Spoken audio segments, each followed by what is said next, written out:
Komandanti I KFOR-it Ozkan Ulytash ka lënë të kuptohet se ai dhe misioni që udhëheq nuk kanë asnjë ndikim, ankesë apo vërejtje në lidhje me armatimin që blen Forca e Sigurisë së Kosovës. Sipas tij, ajo çfarë bën FSK në lidhje me këtë çështje nuk I përket KFOR-it, bazuar në kompetencat që kjo trupe NATO s'ka.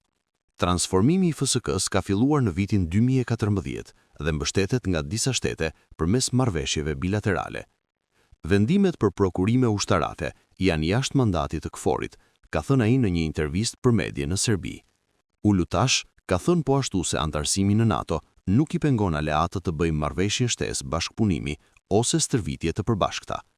Shefi turk I KFOR-it ka folur edhe për marrëveshjen trepalshe ushtarake ndërmjet Shqipërisë, Kroacisë dhe institucioneve në Kosovë. Sipas tij, NATO nuk është palë në të dhe nuk ka pasur rol në procesin e konsultimit për këtë iniciativë.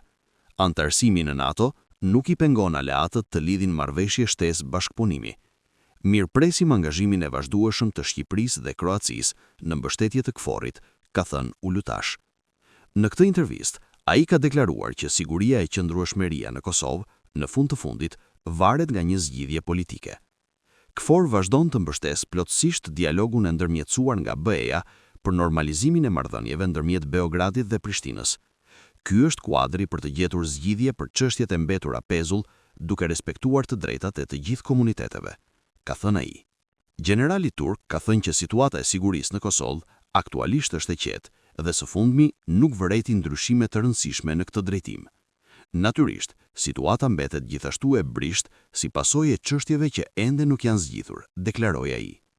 Ulytash në këtë intervistë ka thënë që situata është e qetë edhe në veriu të Kosovës, ndërsa rikonfirmoi se KFOR vazhdon të bëjë patrullime të sinkronizuara me forcat e armatosura të Serbisë në të dy anët e vijës administrative kufitare.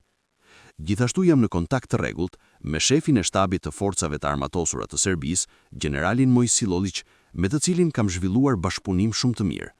Kjo ndihon në ruajtjen e transparencës për aktivitetet tona respektive dhe në reagimin efektiv ndaj zhvillimeve të papritura që mund të ndikojnë në sigurinë lokale dhe stabilitetin rajonal, ka thënë ai. Sipas tij, mandati I KFOR-it në Kosovë nuk ka një afat përfundimtar dhe ai bazohet në rezolutën 1244 të Këshillit të Sigurisë të OKB-s.